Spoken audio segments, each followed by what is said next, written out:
she's recording. Cool. Just stick that on your lap. Where'd you get this from? Dan got it. Dan got the little pink mic. Got it on eBay. eBay, bro. eBay. Everywhere. Hell yeah. Chips. It's so good. It's actually quite high quality, considering. I mean, have a go at it. It's fucking great. Yeah, I hope we sound good. Yeah. All right. Yeah, it's Duane from Wall of Sound in Higher Ground. Sitting here with Lapo from Flamin' Wreckage. How are you, brother? I'm good, man. Thanks for having us down. Yeah, no worries, man. We thought, instead of just talking to you, I'll tattoo you at the same time. So, have you showed? I mean, it'd be rude not to get something sick when I come in here. I'm gonna get this. I looked at the book of Duane's sketches, and this was the first page. I went, "Fuck it, that'll do." It's killer. Yeah, man. But you've been tattooed here before. You've got the logo from Paulie on your right forearm. Yeah, I got that one. I mean, you're in it for life now. Once you got it on your skin. And you weren't the only one who got it. Yeah, Juzzy got one as well. Yeah. So yeah, both got it on the right hand, on the riff hand. Yeah, nice. So yeah, it's killer. He got it bigger. I got it bigger. Yeah, you know it. His was a bit wimpy, honestly. Yeah, so there's a bit going on with Flamin' Wreckage at the moment. You've just released your latest album, Terra Inferna, just a month ago. How's the reception for that been? Man, it's been insane. Overwhelmingly positive. It's been crazy. It feels like all the hard work's paying off, you know. Spent a lot of time making and writing this record, and just to have it out in the world, I felt like considerably lighter the day it came out, because it was like, you know how it is, like the days leading up to a big release that you've been thinking about for years really can be a little bit stressful, but once it was out, like, just so rewarding. So yeah, I couldn't be more stoked. Yeah, well, I saw on the liner notes, I think you recorded it well over a year ago. Yeah, I mean, that's just kind of the reality of how long it takes to put out an independent... Well, not independent. We are with Grindhead Records, who have done a killer job, but we weren't when we were writing it. So by the time you write and record it and do pre-pro and sort out the artwork and do all of that stuff, it takes a year after you've recorded it to kind of get all that together. And from experience, it's certainly something that is not worth rushing. The artwork's pretty cool. I got the album over here. Oh yeah, there it is in all its glory. I got the blood splatter. Yeah, you got to get the blood splatter. Yeah, it looks sick. I'm so stoked with that cover. Mine's still in plastic because I'm a vinyl nerd. Oh, in its original packaging. Yeah, it's in mint. But no, I'm the guy who likes to get it out and play the thing. So records in my collection don't last as mint too long. Yeah, right. You know what? I actually haven't listened to it on vinyl. Nah, I've got a pretty shitty vinyl player that doesn't really work. But I've heard from our resident vinyl nerd Locke that it sounds really good. So Maybe we can put it on later. yeah, maybe I should listen to it. Yeah, we've got the record player right there. We should give it a burl. How has the new material been received at shows? Because you played a couple of shows. I know you did Katoomba, and you just played a gig down at Melbourne just recently. How was the new material received at shows? Yeah, it went down really well.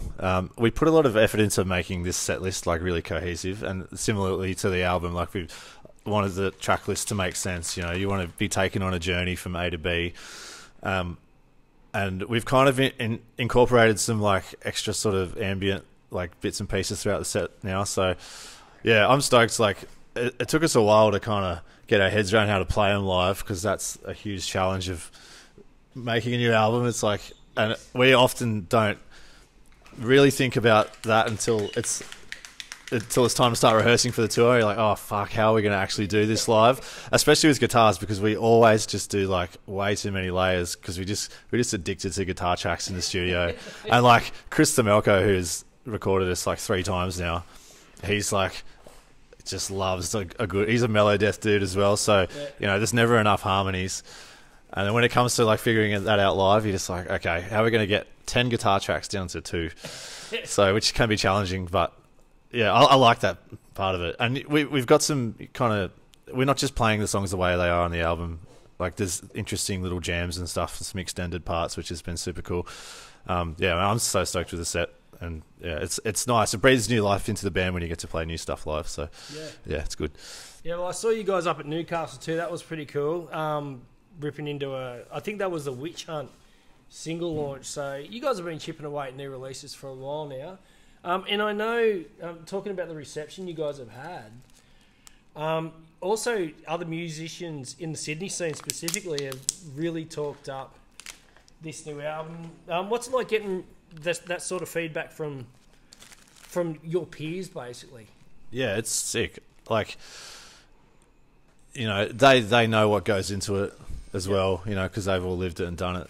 And yeah, it means a great deal. Like, we just played this killer gig in Sydney on the boat the other week that Grindhead put on, and Black Reno played, and I just had this massive chat with Miller about the release and just music. It's awesome. Like, that's one of my favourite things about doing this, is just getting to hang out with your mates and talk about what we do. You know, we all love it, and it's just great. But yeah, to hear the response from guys like that, it means a great deal, man. And especially, yeah, because like Miller in particular, he was just like, man, when are you going to send me some tracks? And I think I forgot to. So now we can listen to it. It's out now. Yeah, no, that's because I have spoken to him recently specifically, and he could not stop ranting about your album. So I think he went to your launch down at, I think you were at a pub. Was it a pub somewhere down in Sydney? You had like the day of the listening party. Yeah, that was sick. That was another cool thing that we got to do. I used to work at Young Henry's for like 4 years, and like they let us put on this listening party basically at the brewery. Yeah. And we had like a merch pop up and just got to hang out and had all our mates come down and just drink some beers. You had like a Flaming Wreckage draft that we had on. It was super fun. And yeah, just it was cool. All the Black Reno guys came down. There was some Ashford Death dudes. Like, it was just mates. Just like yeah, it was very cool. And yeah, especially if, you know, like guys, he works in the studio as well. Like, he gets it. I think he was just like nerding out over the production a little bit because, you know, he's got House Fox Studios obviously, which is like so sick. And yeah, like and that's another thing with this. I'm really happy with how it sounds. And we did some different stuff to what we've done in the past production wise, and I think it's come together pretty nicely. So yeah, and it's high praise coming from a guy like Miller, who, like you said, he's got House Fox, but he's also just come back from the States after working with Machine to record their album that comes out any year now. I don't know when, but are you ready? Are you ready from the start? Oh yeah, rip in, man. Right, we going for Zombie Green. Is that right? Zombie Green. I'll put some pink in there because everyone loves pink. Yeah, if you could replicate the colour of this mic, that would be great. So, speaking of your tours, you've got an upcoming show I think it's this Saturday at Lansdowne. There we go. Yeah, man. That's the big one. Hometown launch show. It's going to be awesome. We haven't played that venue before, and I'm really looking forward to hitting that stage. It's like it's a good size, you know. Like, I think venues that size that are pumping are a sign of a healthy scene, and you know, I think we could use a few more places like that in Sydney at the moment, but we've got this one, so we got to support it, you know, get down there. And it's also cool for us to like play at different places, you know, mix it up a little bit, because often metal bands are not on the top of the booking list for a lot of places, so you can only do Crowbar and the Duke so many times, sort of thing. So it's nice to do something a little bit different, and I'm really looking forward to it. And as much as those two venues, they do kick ass, they do get behind the local scene. The local scene, I'm not a musician. I'm an outsider looking in. So I've seen in the wake of COVID the scene really take off, and now with the international acts coming back, it's made it hard for the local musicians to sort of book gigs now. How did you find it releasing an album at a time when the local scene is chock-a-block full of exceptional artists, but struggling to find places to play? Yeah, honestly, I don't think I can't remember a time where it's been more difficult to get a tour together for a band of our size, and then we've been doing this for a while. How long have you guys been around for? When did you guys form? like 12 years Yeah, right. in some capacity, like, you know. So yeah, right now, man, this is the thing, you know. It's great that bands are coming out, international bands are coming out, but it's so like saturated in those between kind of January to April.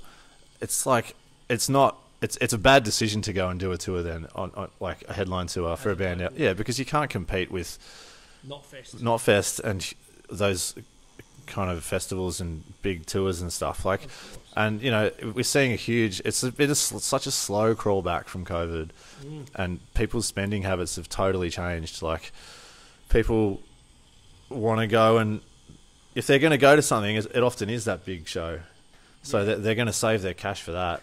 And we're seeing that in local ticket sales. Like, people aren't really buying tickets until the week of, which makes it very difficult to budget for any tour. Yeah. So, yeah, it's tough, man. Like, you can't really... But, you know, it's good that we have places like the Duke and stuff that are able to do free gigs, because people will always show up to them. But, yeah, it is a very tough time. But you kind of just got to try and adapt. I think we're seeing a bit of a shift into more Aussie bands trying to do some shows around winter time where it's less competitive. But I would like to see... a bit more of a balanced touring schedule all year round.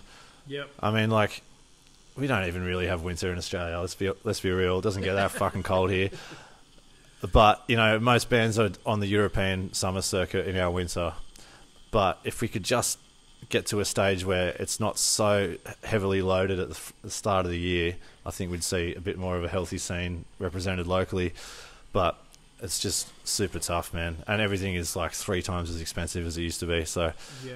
But yeah, I mean, we're just stoked that we can play at all right now. It's like, I think people need live music more than ever. You know, take their mind off all the other shit that's going on. So,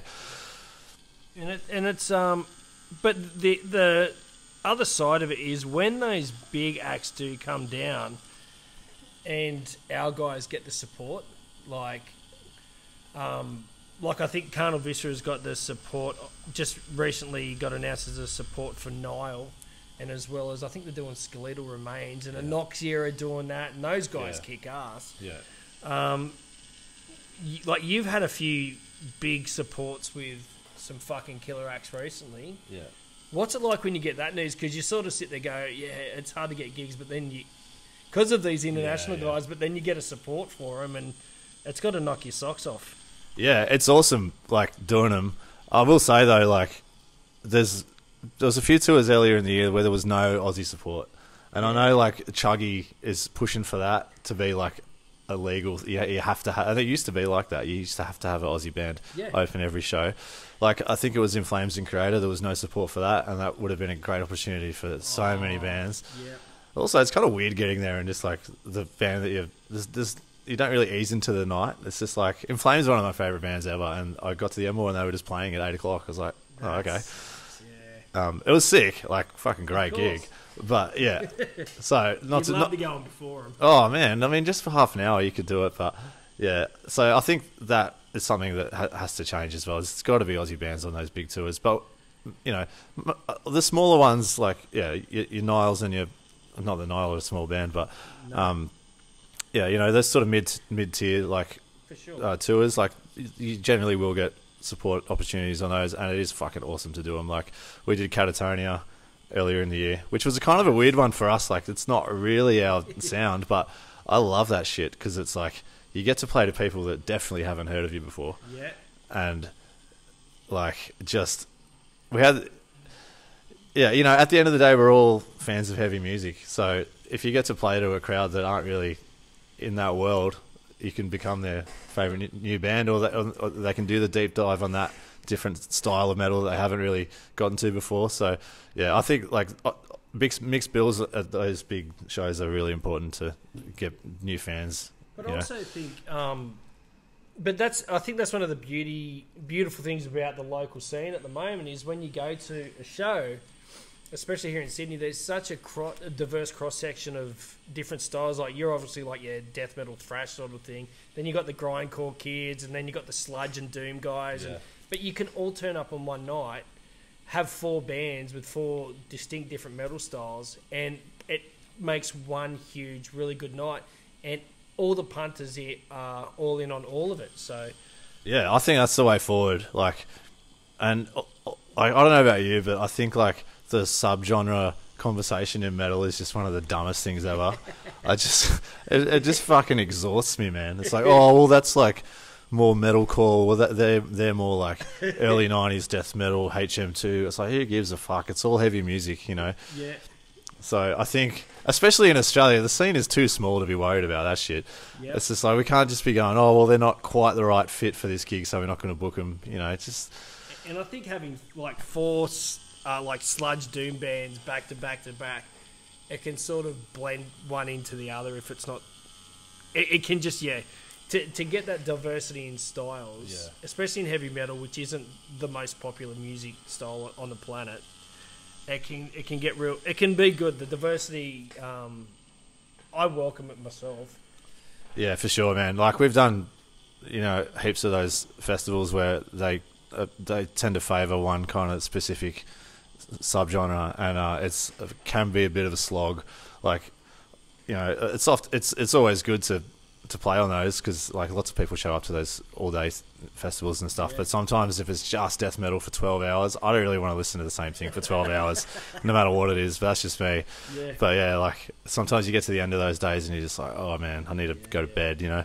Yeah. But also, what was I going to say?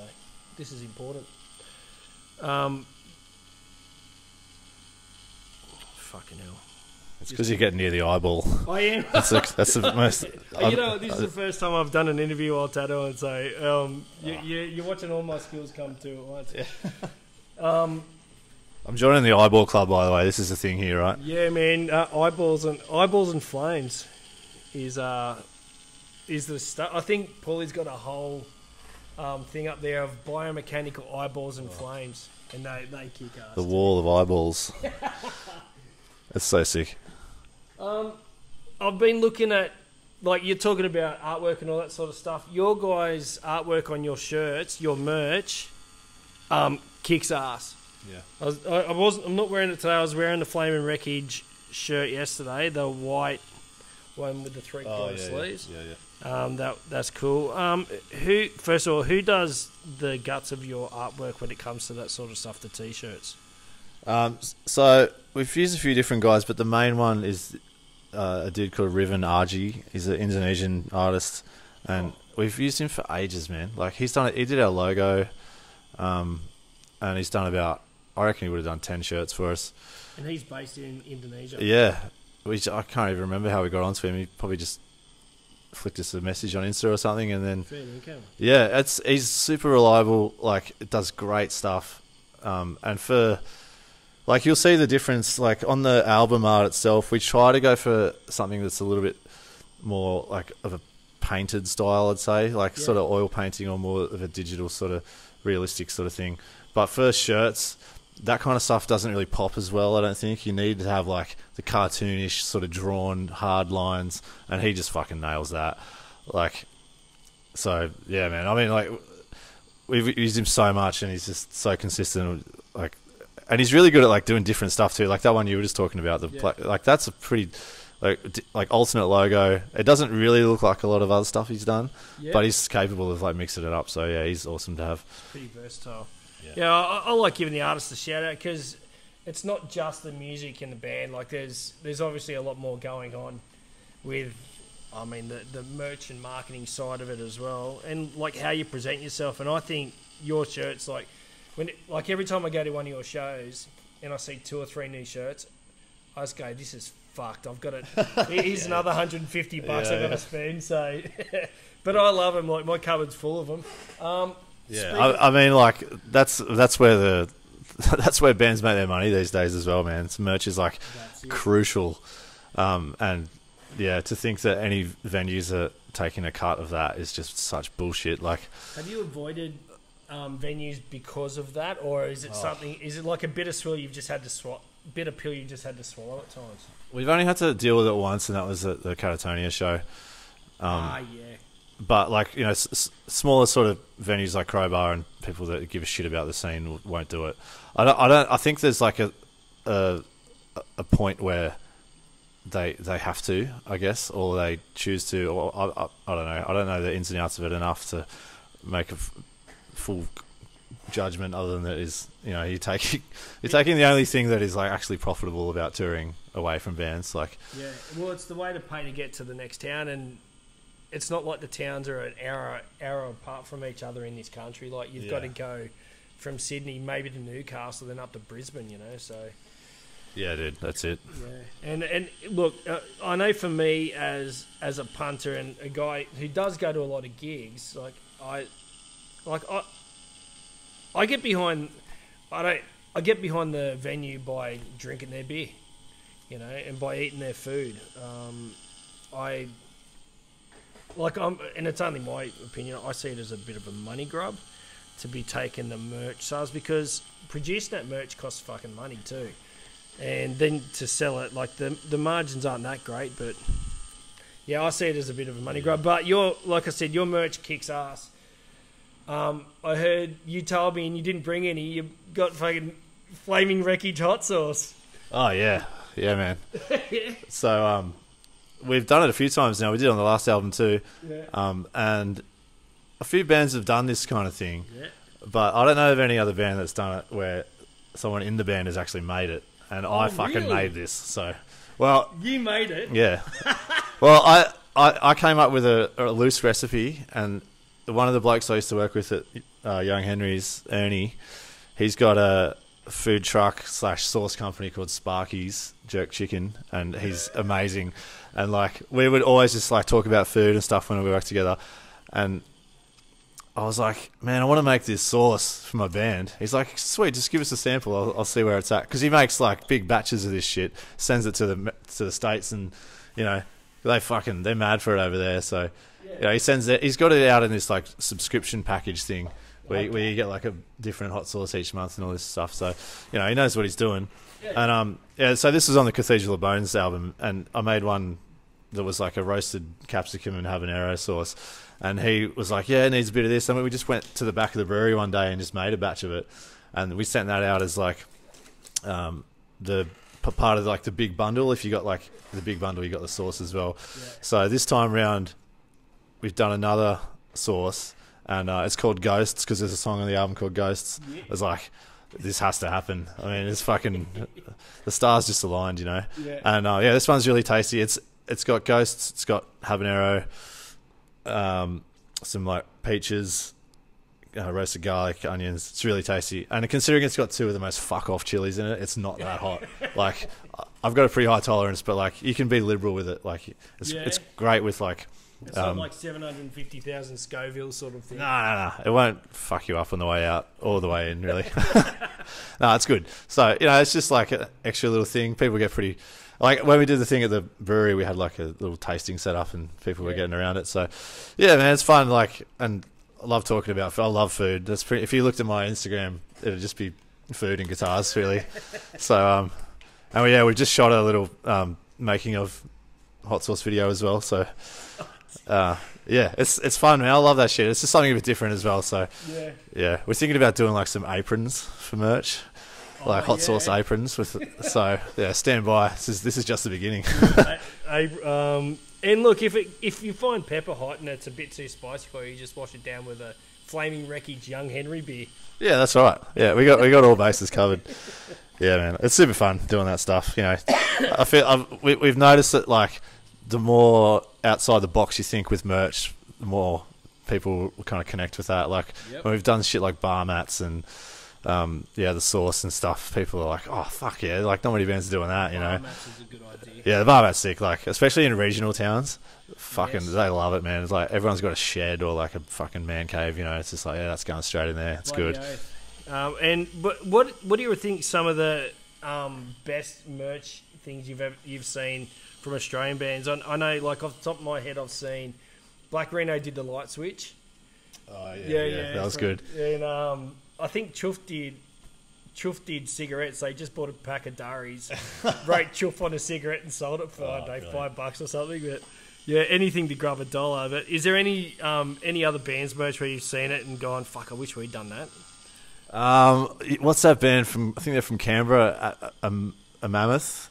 They had like papers, like joint papers, and they were like specifically sized for a joint. Because we went down to Sunburn last year and they played, and I was like, well, that's perfect merch for this festival because everyone just smokes joints all fucking day.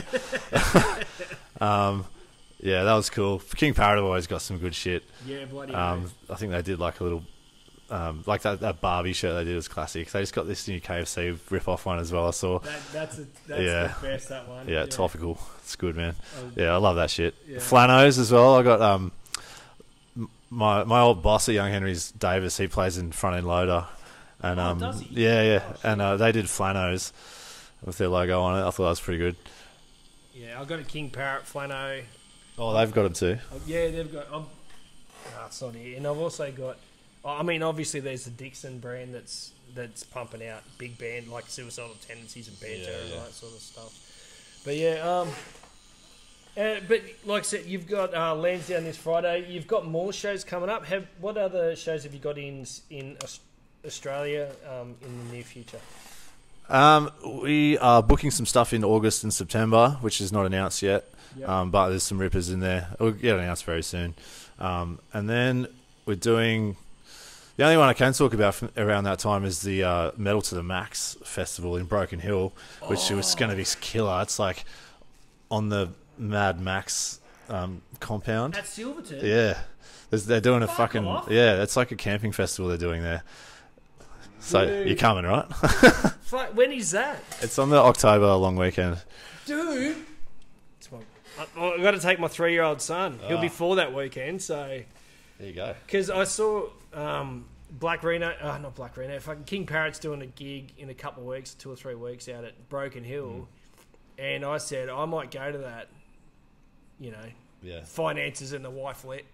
Yeah. But I'll swing by Silverton as well, because I've never been to the Mad Max Museum, and that's like there's the poster there. There you go. It's my favourite. It's my favourite movie of all time. Yeah, right. So. Yeah, I think it's fucking awesome. It's a pretty unique like concept for a gig, like, and those kind of regional festivals are so fun, man. Like we've done Blacken a couple of times, and that's like next level. Oh, I hope they do it again. It's like the best like local festival ever.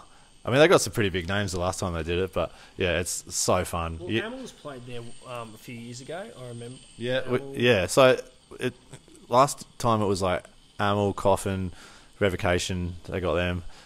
It was awesome. It's like, you know, it's a real sense of community, man. And you're like in the middle of nowhere. There's no reception. You're in this like beautiful valley, like in the desert.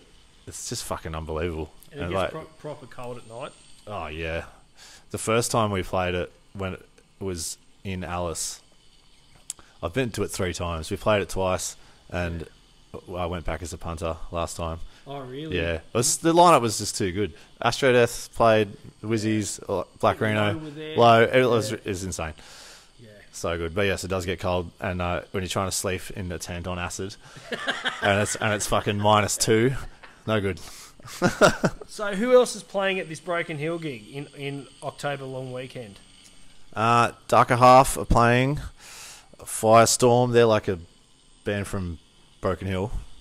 Oh, that's good. Yeah, there's Vocatus from Newey. Who else is there? Witch Grinder. Oh, really? That's cool. Yeah, it's good, man. It'll be fun. I'm really looking forward to it. It's, you know, you got to say yes to that sort of shit. Like, that's a unique kind of gig that you don't, you know, it might never happen again. You know what I mean? And I hope it fucking does. But Will you like, fly or drive? Well, we are flying to Adelaide, and then I think we're playing there, and then we're going to drive because that's the nearest major city. Everywhere else is like fucking 13 hours away. I don't mind that. Well, I don't mind that sort of drive. Yeah, we've just done it so much. Yeah. Well, that's one of the beauties of touring in Australia, I suppose, is you got to get used to the road. You can't do it without a driver's license. Absolutely not. We played in Melbourne on the weekend, and we drove, and it's the first time we've done that in a while. We've kind of just been flying everywhere for the last couple of years, but that's just sign of the times, man. Sometimes you just got to wear it and just save a bit of cash. But it was awesome because it meant we could take more merch and So Yeah. take some sauce. You can't really fly with hot sauce. And not just Australian shows, you've got some international shows that you've announced at the end of the year. Who, what, how, when? What's going on there? Yeah, so back to Europe, which we've been trying to do pretty much ever since we went there last time, which will be really fun. This promoter called Dagger Bookings are bringing us over. We're just finalising the last couple of shows, but it's from the end of November to there for about 2.5 weeks, I think. Yeah, it's a good amount of time. And the main kind of draw was we got asked to do this festival in Alkmaar, which is not too far from Amsterdam. And that one, it's called Hairy Metal Fest, and like Benighted and Beast are playing, and that new Beast album, I don't know if you've heard that, but it's fucking sick, man. This band from Denmark, they're really cool. So yeah, that'll be really fun. And we've got a couple other killer gigs in the works too. I think we might. Do you know that? Remember that band Idle Ruin from Brizzy? Yeah. So they actually they all relocated to Berlin, and Liam hit me up. He's like, "Man, do you want to do a show in Berlin?" I was like, "Fucking oath." So that'll be cool to play with another Aussie band overseas. Yeah. So yeah, man, I'm looking forward to that. It's like, it's hard to get there at the moment. It's hard to get anywhere, but for us, like, that's really our market. Like, Yeah. it's just They're like mad for it. they're mad for it, man. Yeah. And like we've invested in good PR for the album over there and stuff, so it makes sense to go back. How's the reception been over there with the new album? Yeah, it's been good. Sorry, I keep hogging the mic. No, you're right, I can yell. It's been good, man. It's interesting, like, seeing the different styles of interviews and reviews from Yeah. Australia to there. People in Europe are very blunt, and if they don't like what I was talking about before about the sub-genre conversation, they fucking love that. Yeah. Oh yeah, like that's something that we've got quite a bit. Is like what category are you in? I'm like, I don't know. I don't give a fuck. Like, I don't want to be just a death metal band or just a thrash metal band. But sometimes it feels like that they want to put you in a box, you know. That But matters. I love their honest feedback, because, you know, that's how you improve. You know, if it's all laid out in front of you and someone's not fucking blowing smoke up your ass, it's kind of cool. Yeah, of course. But the reviews are, like, yeah, for the most part, been really positive, and got to do some awesome interviews with some really passionate people that run sort of smaller podcasts and magazines there and stuff. So yeah, it's been great, man. It's a very different landscape to here, like, in terms of the media. It's like metal is just such a huge behemoth of a fucking, it's a subculture, you know. And yeah, it's awesome to kind of get a glimpse into it, because it's a fucking massive thing. Like, that festival season they have there is just like the biggest and best in the world, you know. And that's kind of the goal for us to get there. So Yeah, well, I know, like, there's obviously talk about festivals in Australia are they're not seen as viable as they used to be. Obviously, with the likes of Splendor going under and all that sort of stuff. But like, I look overseas, like to the States and in Europe, and they look like they're putting on a festival and they're selling out in 2 days, and it's a 90,000 ticket festival. So I think it's just a local. It just seems to be a local problem at the moment. Is yeah. Well, I mean, there's so much, like, it's like stuff like Vaken and shit that will sell out the day after the festival for the next year without even they don't even need to, you know. It's like a pilgrimage, you know. People are going there no matter who's playing, because they've built something that is iconic and special for people to do. If you guys go there, play Varkin, and someone wants to pay me to go there, I'll happily cover it for you. If we're playing Vaken, you're fucking coming. Yeah, fucking oath, man. You too. That'd be the tip. So, but you've toured Europe before. What are some of the fond memories or bad memories? What are the memories you have of touring Europe previously? Yeah, so we've just done it the once, and it was I got to say, a character building experience. If you haven't been there before and you go there with this vision of just playing amazing shows every night, it's just not like that unless you're on a buy-on package. Really? Yeah. Like people will just go, oh man, people just go to shows in Europe, they fucking love it, and they do, but they need to know who you are to go to the gig. It helps. So if you're just some fucking bums from Australia, they're just like, Yeah, I'll go because it's so competitive. You know, there's like a million gigs on in every city all the time. What the fuck is this? Yeah. But it's the people that come out, man, are very fucking loyal, and we still get messages from people from we went there in 2018, so I reckon 100% we'll see some return customers. You know, people that once they like you, they're like fans for life. And just the way that you get treated there is very different to here in terms of venues. Like they're set up for bands to come through, like touring bands. You know, they've got the laundry. I remember we played this festival in North Germany. It wasn't even that well attended really, but it's just like a little thing that told me that they fucking think about this. It's like in every dressing room everyone had a little stack of paper and a Sharpie for set lists. I was like, that's fucking so cool. Like, you know, these guys think about it, and like you get amazing food everywhere. You know, there's too many beers. You know, sometimes in Australia you've got to work real fucking hard to get like one case of beer. It's something that I just will never understand about venues here. Yeah. It's just like, oh yeah, have a couple of drink tickets, and then you end up at the bar trying to get a beer, and it's like, oh, what band are you in? Have you got a stamp? It's like you get all these confused bartenders because you just don't want to put it. It's like a case of beer costs fuck all. Just put it out the back in some ice, and it's done. And then this whole transaction does not need to happen. But in Europe, man, they just got it. They got it sorted. Like, it's so good. It's very like hospitality there is really fucking cool. I can see why you'd want to go back. Yeah. Oh, I mean, you can like, if you're broke like us, you can just live off the rider. You can actually do that. And like, there was one show we did in Antwerp in Belgium, and it was this like real crusty like dive bar. It was super cool, and there wasn't even a kitchen there, and the promoter was just like, guys, I'm so sorry, I'm gonna have to make you some dinner myself. I was like, oh god, horrible. He's like brought a camping stove and a wok, and he made us dinner. I was like, fucking hell. Like, you know, it's like they have to do it. It's like you flat out getting here. It's like you rock up. It's like, oh yeah, 10% off the schnitty. You know, like it's a fucking different world, and they're man. Gonna make your food. Yeah, it's crazy. How many shows have you got lined up over there so far? I think we've got 5 confirmed, and so yeah, we're just filling the gaps. Hopefully, we'll try and get to about between 10 and 12 would be ideal. Have a few days off, do some exploring.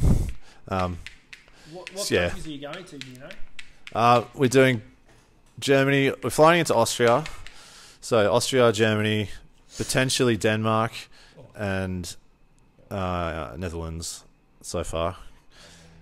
So yeah, man, we'll get around as much as we can. The other thing is there's like people because like it's so dense there with like the cities and stuff. Yeah. Our promoter was just like, look guys, I'm really sorry, but we're gonna have to drive like 5 hours today. It's like, that's fine. We drive like 12 hours all the fucking time when we're touring here. It's like they're not used to, like, unless you have a tour like the last one we did, the routing was pretty gnarly. Unless you have a tour like that where it's just like, and that's often the case there. Unless you get in really early, it's kind of impossible to have the ideal loop because there's so many other bands on tour. 5 hours, you do that standing on your head. Fucking oath. I drove 2 hours just to get here. So. Yeah, I suppose that's the thing that Europeans don't understand is in Australia you drive 8 hours, you're in the same state, but you drive 8 hours in Europe and you've crossed 3 countries. Yeah, that's right. You got through 3 countries, yeah. So yeah, I've just had to kind of say to her, look, if it means that we can get some more shows in, driving is fine. And we've got a driver anyway. It's not like we're even doing it. So, is there any chance you're just pulling into a venue and go, do you guys want a band to play tonight? We just want beer and food. Yeah, well, we played for beer and food last time. Yeah. Pretty much. Why not? Yeah. I mean, that's kind of what you got to do. You know, like I was saying before, you get there and you realise what it's about, like, in terms of how competitive it all is and stuff. And in a lot of ways, you're kind of starting again.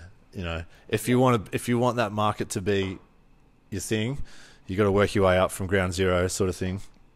And that's a challenge in itself. But I think they've just got the population, man. Like. And that's why I feel like in Australia, it's like we can't afford to be too picky about stuff here because there's not that many fucking people. There's not that many bands, and it's incredible. The caliber of bands we have here is insane, considering the population. It's just like, you know, it's wild. Well, I suppose that's part of what blows me out about the local scene is the high quality of the bands on offer, yourselves included. Like, you know, I think of like the guys I've seen you play alongside, and the thing is, you can go 2 or 3 hours up. Like I did, like you played that gig at Newcastle, and I got up there and a couple of the local bands were there. They were exceptional. There was Boudica was one of them, and they were so good. But then I did like the tiniest bit of digging, and Newcastle has a scene all of its own. Yeah. Sydney has its own scene. Melbourne, obviously, and Brisbane, and then you go Adelaide and Perth's got their own thing going on, and it just makes for one big, fucking impressive scene here in our country. So, yeah, it's crazy, man, and but fuck all people listen to it. Yeah, well, that's the thing. It's like, you know, when you go to something like Knotfest and you just think, I fucking bet every single one of you people would like my band. Yeah. But how do you reach them? That's the challenge, you know. Because it's a weird thing, man. Like some people still don't take like local bands seriously here. Yeah. Like I went and saw Carcass at the Manning Bar not that long ago. And good mates of ours, Freedom of Fear, opened. Incredible band from Adelaide, fucking like world class. And I just heard this guy go, "Well, they were pretty good for an Aussie band." I was like, "Mate, they're fucking good for any band." Yeah. Like, why do you have to caveat that with like, "Oh, they're a local band"? It's like, you know, it's such a it's a dog shit thing to say. And I'm not in any of your bands, so yeah. But yeah, that's the challenge, man. It's just trying to reach people, and I think like with this release, we've tried to do is just do stuff that's a bit more like just connecting with people a little bit more on more like the video clip that we made. We kind of wanted to do something that's just a bit more relatable. Let's talk about the video. Yeah, sure. Yeah. What do you want to know? So. I thought it was piss funny. It was hilarious. It was at the Vanguard. Yeah. That's cool. And you had a couple of mates from local bands. You had Chapo from Mountain Wizard Death Cult, and that guy's fuck, man. The requirements for that role were just be the biggest Punisher ever, and Chapo is probably the biggest shit talker I've ever met in my life, and I say that with love. I love the guy, so he was just perfect, man. And yeah, it was awesome. Like the stars just aligned that day. No one was gigging. Everyone was free. Yeah. I was like, let's just fucking get heaps of people down. We had Nano come down for like 2 seconds. Yeah, it was from Black Arena. Yeah, it was really fun, man. And like it was quite a freeing experience, I gotta say, because in the past we've done these like really serious like concept videos and done the location thing, and you know, playing in a forest and fucking. Like we made this video on the Cathedral album where we went into this bunker in Botany somewhere, found this like abandoned military bunker. It was really cool, but we had to go in there at night and just fucked, like making it like had to lug all these lights, like you know, walk for 25 minutes through the bush in the middle of the night and then do this thing. There's fucking bats in there and shit. Yeah. Like, you know, it came out pretty good, but when I look at that video, I'm just like, you know, no one really, like, it was very conceptual to that song. And, like, no one is going to watch that and go, oh, yeah, I can relate to this. You know what I mean? But if you watch the video clip for Ghosts and you've been in a band, that exact situation has happened to everyone that's played music for longer than, you know. Yeah, we've all done it. We've all rocked up to the venue. The bartender's just pissed off that he's even working. He doesn't want to bar you.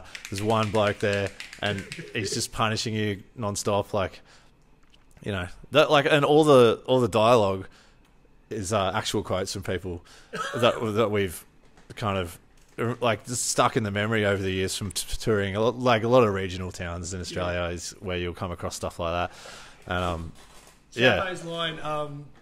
Again, I cut the sleeves off, makes it faster. Yeah, man. Oh, it's so good. Like, it was actually funny when we were making that because we were on such a tight schedule because we did it on a Saturday and there was a gig that night at the Vanguard, so we like had to be done by 4. And Reese, who made it, is, you know, a fucking incredible videographer. He was like getting set up and Chapo is just fucking yammering. He's like, Chapo, just save it for the take, dude. So we got to get shit done here. He's like, oh fuck, sorry. And you know, we all had a few beers and stuff during the shoot, and it's just super fun. And like, Timmy as well played the surly kind of venue manager very well. He's cool. He's so cool. Timmy from Astronet.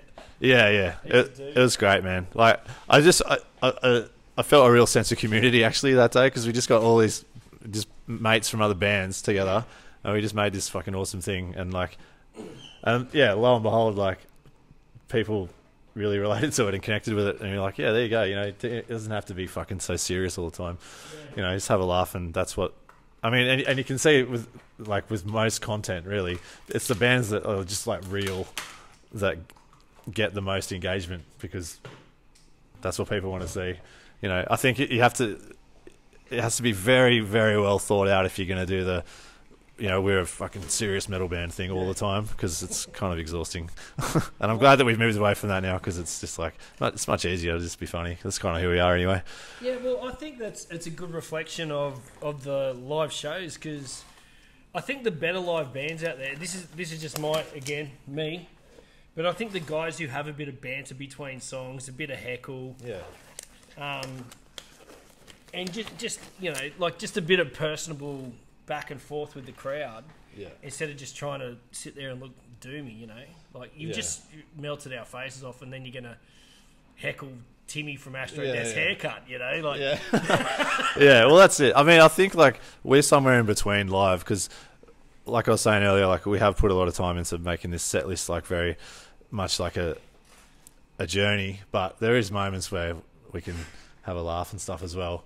Of course. You know, and I think there should be room for that. Like, people are there to enjoy it. So, and you know what? Like, the best thing is if you can see a band having a good time on stage, that translates directly to the crowd. That's it. Every time.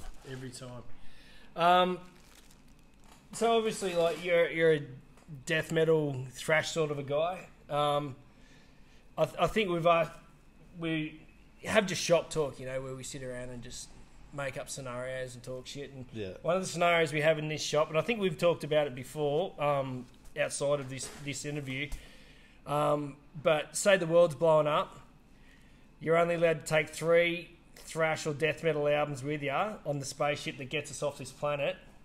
What are the 3 albums and why? Oh, man. Okay. Manish. While I pump some green into you. Yeah, pump on. I'm so bad at like remembering stuff like this, unless it's I have to like always go into Spotify and go, oh yeah, that's right. Okay, I reckon Master of Puppets. Yep. 100%. I'll never, like, every time I come back to that, I'm still blown away, man. Yeah. Like, it's just the most cohesive, well-written fucking metal album. Yep. Like, the playing on it is ridiculous. Like, it's so tight. Like, that album really, that's when I was like, all right, I need to get my fucking chops up here, when I was learning to play guitar. When was that? I learned to play guitar when I was like 13, 14. Oh, wow. I had a couple of lessons with this guy who was just a good guitar player, but not a very good teacher. Oh, right, yeah. And then I went to another guy who was like very much of the, like, you need to learn classical and jazz, and that's where everything comes from. And I was like, fuck this. I'm just going to go play Master of Puppets.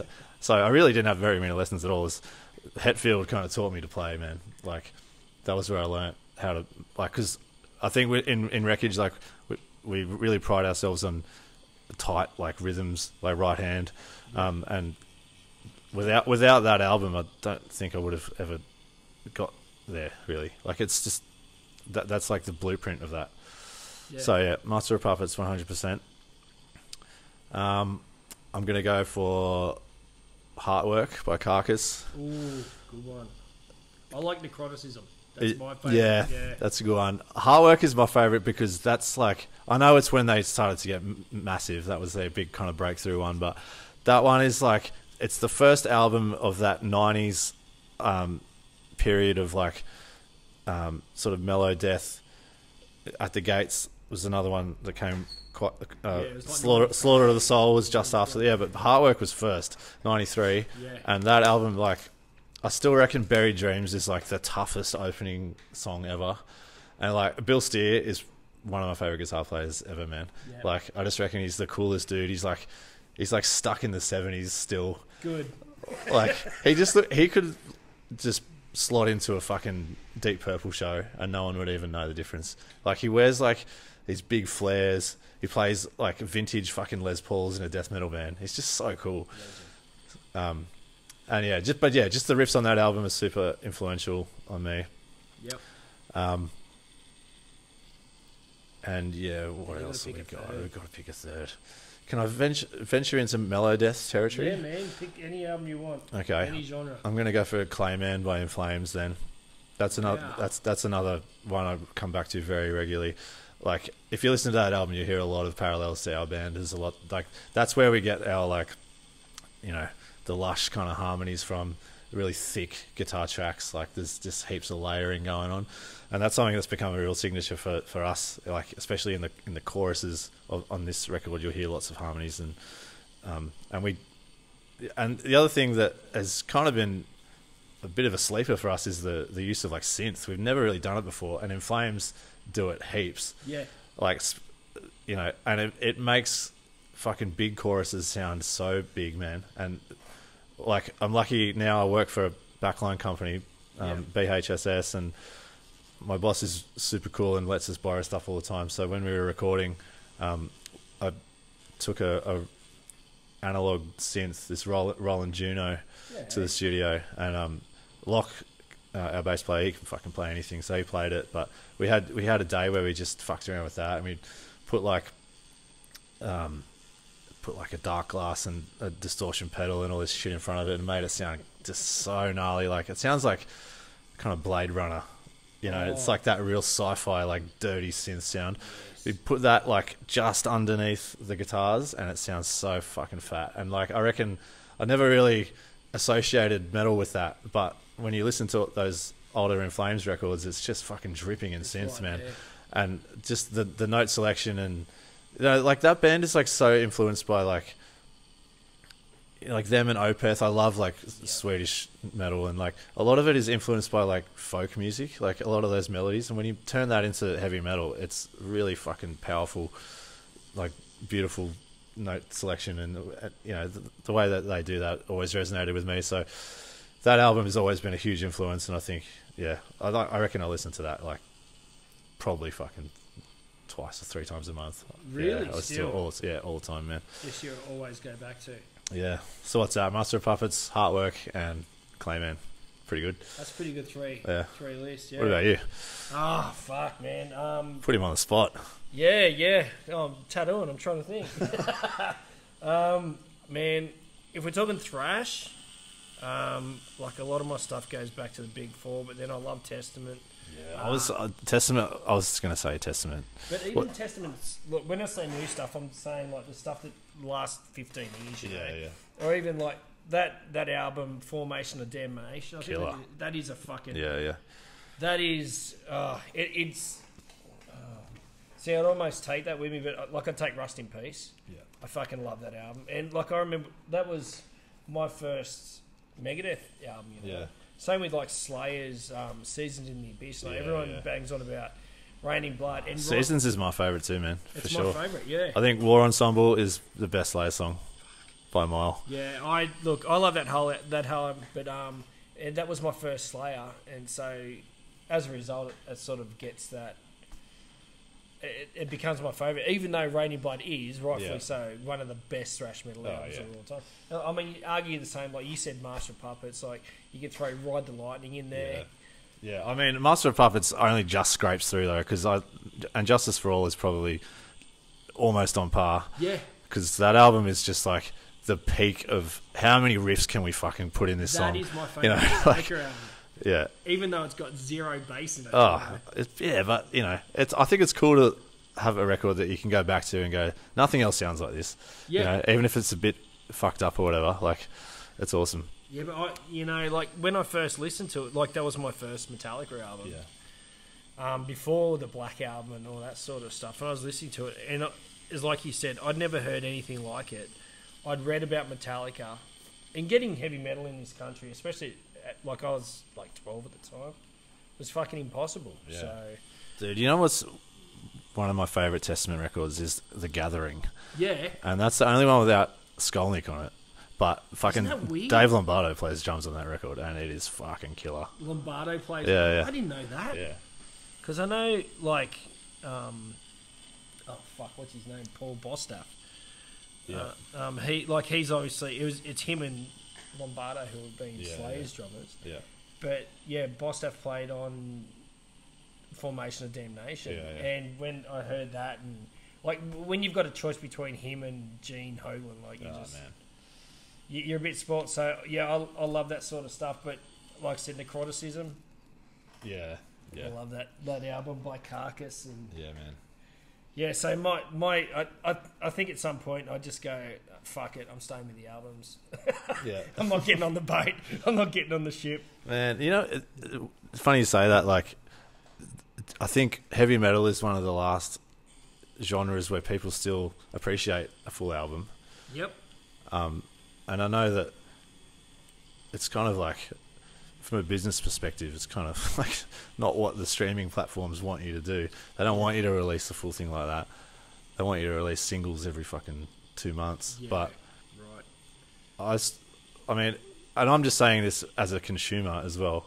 I like listening, and I still do. I don't really listen to shuffle playlists on Spotify. I listen to albums all the way through. I like, you know, because we've put a lot of thought into like what's going to be the opener, where's it going to take you in the middle, and I think people still appreciate that shit in heavy metal.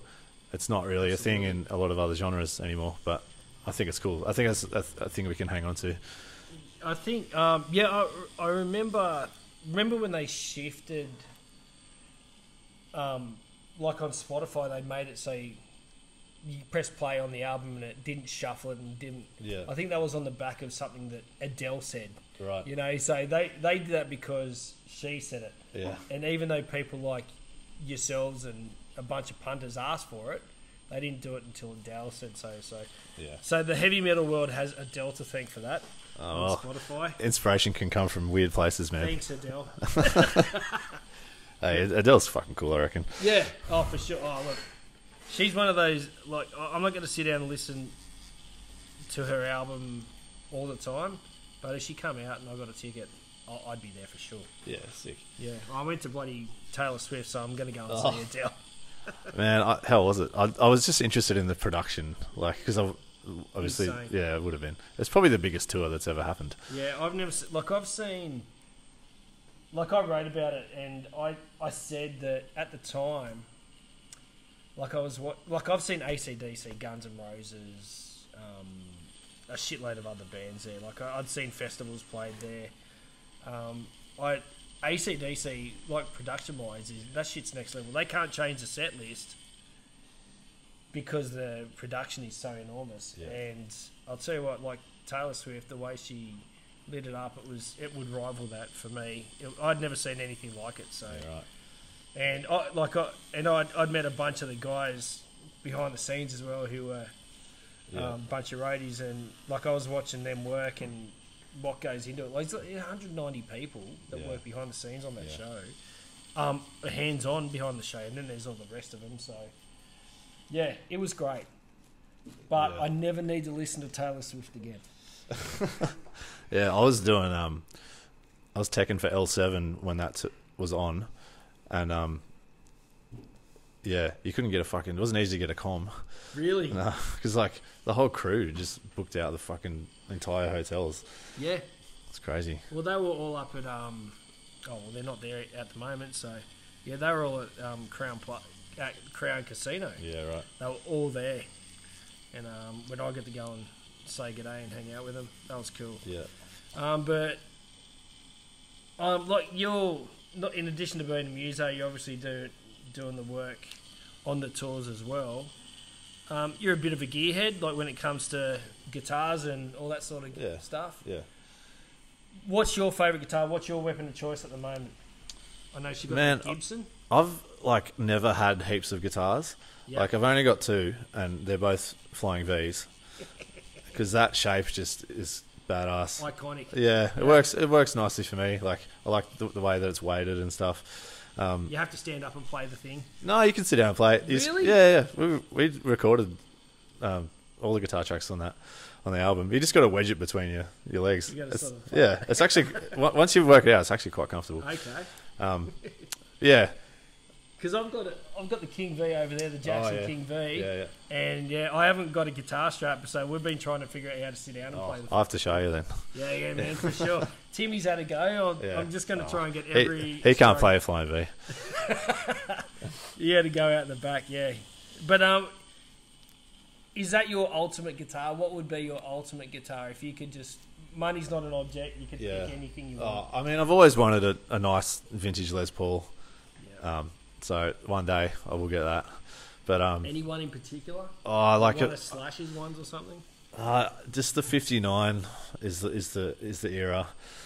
They go for like fucking so much money though, like a couple of $100,000 if you like wanted like a legit one from that era. Yeah. But yeah, it's funny. Like worked for a lot of American bands that have come out, and they often have like sort of older guitars from the 80s and stuff, and like all those dudes that have been touring for a long time, they've got fucked backs because Les Pauls were so heavy, and they have them like real low slung as well. Just you got to do it. If you're gonna have a Les Paul, you can't have it like right at the top. You got to look badass. Yeah, because I mean Slash has it way down here. Yeah, his back would be fucked for sure. Mate, I'd say he's doing a bit of Pilates. I've seen him do handstands at the end of shows. Yeah, right. Yeah, mad. And aside from yourself, I'm going to put you on the spot and really make it hard on you because there's some fucking... I'll let you have three. What's your three favourite Australian bands at the moment? Which three bands would you... If someone goes, where do I start? Like that fuckwit in the crowd, he goes, they're good for an Australian band. Who would you... If you walked up to him and said, check out these three bands other than yourselves, who would you pick? All right. I'm going to put Freedom of Fear in there because we did a tour with them last year and like, fuck, man. Just the playing. It's so funny, though. They're such nerdy people. Like, they're lovely. But the first show, I remember we rocked up in Brizzy and they were all just like sitting in different corners of the room just practicing their guitars. Not talking. I was like, hi, guys. Yeah, I'm going to say... I've got to say the boys, Astro Death. Yeah. I mean, just consistent, simple, but not so simple at times. But, it's just like... It's music that just makes you want to fucking drink beers and just rip in, Yeah. Like, I love... Like, we're playing the same tuning as them, and I just love Timmy's commitment to just a fucking open sea. Like, there's I can't remember what song it is. I think it's Ceremonial Blood. Yeah. Great track. But the riff is just open. And I was like, yeah, man, fuck it. Like, you don't need the frets, Yeah. And yeah. And like, of all the Aussie bands that are, like, being a two-piece band is difficult to pull off well. Yep. Because not having a bass guitar, like, there's a reason people have a bass guitarist. Like, there's a natural frequency that comes from that instrument that is really difficult to replicate without it.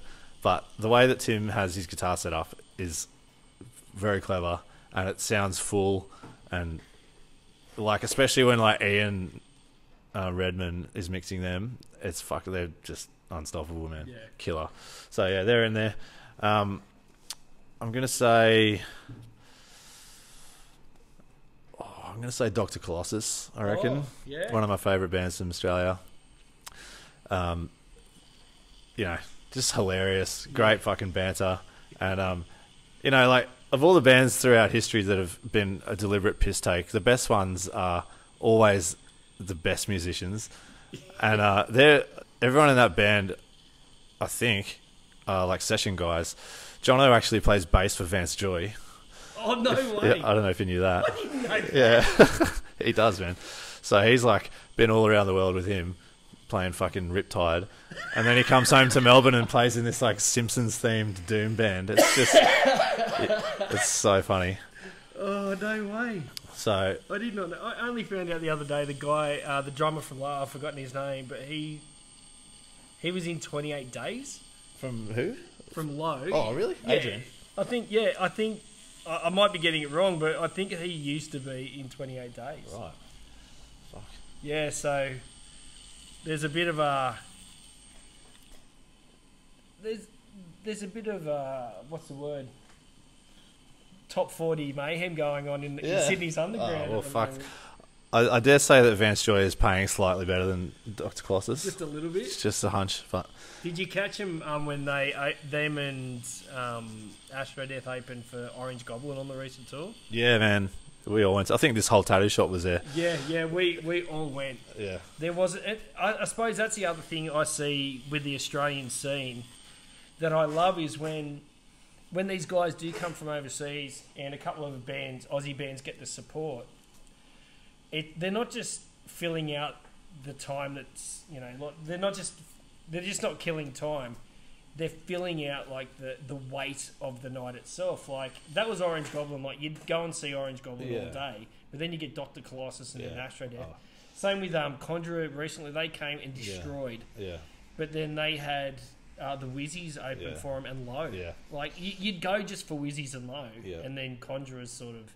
Yeah, they came on and kicked ass by all accounts. Well, I think that's a testament to the quality of Soundworks touring as well. Like, for our kind of music, I would say, like, they're by far the best promoter at the moment. Like, they're very selective in what they do, but whatever they do always kicks ass. And they're willing to put a band on a tour like that. It's not just a local support. They'll chuck Astro Death on a whole run. Yeah. And like, that's an opportunity that is hard to come by, and you've got to jump at that. You fucking get to play in front of heaps of people. Yeah. Widen your reach and also like sell a few more shirts and get your name out there and fuck. Yeah, man, 100%. Like doing those tours is like, that's kind of what it's all about. Yeah. They're just killing it. So, like you've got Europe at the end of the year. You're still doing Australia. What are your hopes and dreams for the next, say, 2 to 3 years? What are you hoping to get out of this album? And have you already started on the next? No. It usually takes us ages to write anything. But Juzzy's always ticking away though. I'm just like, because I do so much of the management side of things, I would like to get to a stage where it's all balanced nicely so that I can do some more creative stuff when we're touring. But unfortunately, a lot of it is just like, I'm just so focused on, booking stuff and getting it all, doing all the press and all that stuff. You kind of forget to play your instrument sometimes, which sucks, but I'm working on that. I would like to be a lot more creative than I currently am. But to answer your question, we're just looking to, do some bigger, high-profile tours and just really work on this, building it up in Europe a little bit more. Yep. If we can go back there again on this cycle, that would be killer. But yeah, man, I think like it's been it's been a challenging time, not just for the whole industry, but like, I found it a little bit difficult lately. Just, you kind of get so bogged down in like what's success, and you constantly looking at the numbers, and it's like, how do we maximize reach? And you're expected to kind of be an influencer, a booking agent, a fucking manager. It's a lot of stuff to do, and like I said, it's like the gig is the best part of all of it, but oftentimes leading up to it can be quite fucking punishing. Yeah. And all you want to do is just play music. That's all I want to do, but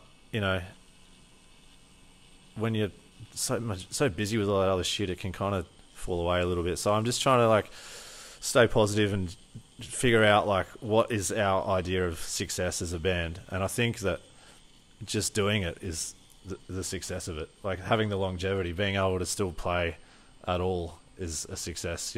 We've got 4 albums. That's fucking awesome. Yeah. It's a huge achievement, but it's really easy to not think about that and just, the music industry as a whole is so obsessed with the next thing. Like what's the next tour? Like that show was fine, but what, like, you're going to sell more tickets to the next one, So there's a lot of noise you got to fight through to, be like grateful for what you have. Yep. So that's a kind of a bit of a struggle, but yeah, man, we're just stoked to be doing what we're doing at the end of the day. So and maybe one day Varkin. Yeah, man, and you'll be there. Fuck yeah. I'll be there, mate, for sure. Mate, I reckon we've covered all of it. I'm just hooking in. How are you going with this tattoo so far? Yeah, it's sick. It's not hurting you? Nah, man, it's all good. Yeah, on the arm. And you'll be able to see it when you're playing guitar. Yeah, you beauty. That's the one. Mate, we'll hook in and keep going. If I think of more, we'll spark the radio. But yeah, so yeah, it's me and Lapo sitting at Higher Ground Tattoos and Records, getting tattooed, and I'm Duane from Wall of Sound. Lapo's from Flame and Wreckage. Dan's walking around, he's from Higher Ground. We're fucking killing it, and I'm doing a tattoo. Fucking good time. Oh yeah, thanks for having us, man. And yeah, next week I'm gonna have to turn up hungover after a wedding and rock out at the Lansdowne. I think it's gonna be a ripper. Fucking nice. Mate, I'll see you all there. Good on you, Lapo. You're a fucking legend. Thanks for doing the microphone duties too. Oh, no worries.